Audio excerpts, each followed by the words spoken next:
গণমাধ্যমের সম্পাদক ও সাংবাদিকদের সঙ্গে শুভেচ্ছা বিনিময় করেছেন বিএনপি চেয়ারম্যান তারেক রহমান। শনিবার রাজধানীর বনানীর হোটেল শেরাটনে অনুষ্ঠানের আয়োজন করে বিএনপি। এ সময় দেশের বিভিন্ন জাতীয় দৈনিক, ইলেকট্রনিক মিডিয়ার প্রধান নির্বাহী, বার্তা সংস্থার শীর্ষ কর্মকর্তা সহ জ্যেষ্ঠ সাংবাদিকরা উপস্থিত ছিলেন।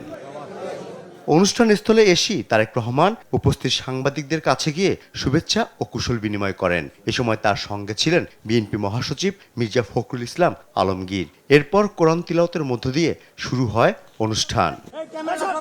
সংক্ষিপ্ত বক্তব্যে মির্জা ফখরুল বলেন, তারেক রহমান দেশে ফেরায় বহু বছর পর একটি উদার গণতান্ত্রিক রাষ্ট্র বিনির্মাণের সুযোগ তৈরি হয়েছে।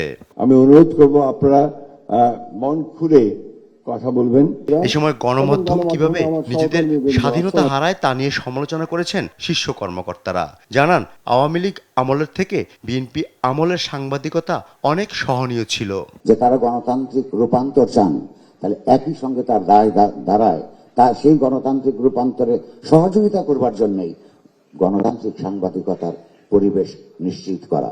আজকে আমার দরিদ্র পত্রিকার দরিদ্র সাংবাদিকরা একটা পারিবারিক রিউনিয়নের আয়োজন করেছে। ভিগো ওয়্যার গার্ড প্রয়োজন মতো বাঁকানো যায়, অধিক চাপেও ভাঙে না। ভিগো। বিএনপি চেয়ারম্যানকে প্রশ্ন করেন মাঠ পর্যায়ের গণমাধ্যম কর্মীরা, যার জবাব দেন তারেক রহমান। পরে সমাপনী বক্তব্য দেন তারেক রহমান। বলেন, সাংবাদিকতায় স্বাধীনতা নিশ্চিত করতে সহিংসতা ও প্রতিহিংসার রাজনীতি থেকে বেরিয়ে এসে সবাইকে ঐক্যবদ্ধভাবে কাজ করতে হবে। এ সময় রাজনীতিবিদদের কি নিয়ে কথা বলা উচিত তার ধারণা দেন তারেক রহমান। সংবাদপত্রের যারা কর্মী আছেন, আপনারা আপনাদের কিছু সমস্যার কথা বলেছেন। আপনাদের সমস্যাটা আমাদের জন্য শুনতে জানতে সহজ হয়, বিকজ আমাদের জন্য একটা ভেন্যু আছে যেখানে আমরা আলাপ করতে পারি। কিন্তু ওই সবগুলো যাদের কোনো ভেন্যু নেই, যারা এরকম একটা প্রোগ্রাম অর্গানাইজ করতে পারছে না, তারা কিভাবে বলবে কথাগুলো? কাজে তাদের কথাটাও আমাদেরকে জানতে হবে। নতুন প্রজন্ম অভিভাবক প্রত্যাশা করছে জানিয়ে বিএনপি চেয়ারম্যান বলেন, তরুণদের দক্ষ শিক্ষা ও উন্নত কর্মসংস্থানের কথা। একজন মানুষ অসুস্থ হলে তাকে যদি হাসপাতালে নিয়ে আসা হয়, তাকে যদি ওষুধ দেওয়া হয়, ডাক্তার, নার্স, হসপিটাল বেড সবকিছু, তাতে খরচ অনেক বেশি হয়।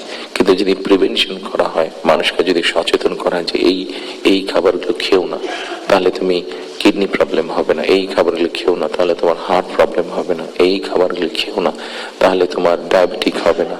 মানুষকে যদি এভাবে সচেতন করা যায়, তাহলে দেখা গেছে তাদের রাষ্ট্রের খরচ অনেক কমে আসে, মানুষের সুস্থ থাকে। এবং এটার বেস করে যেহেতু ইউরোপে এই কাজটা চলছে, নারীদের পাশাপাশি পুরুষদের নিরাপত্তায় গুরুত্ব দেওয়ার আহ্বান জানান তারেক রহমান। সংবাদপত্র ফররুখ বাবু, দেশ টিভি, ঢাকা।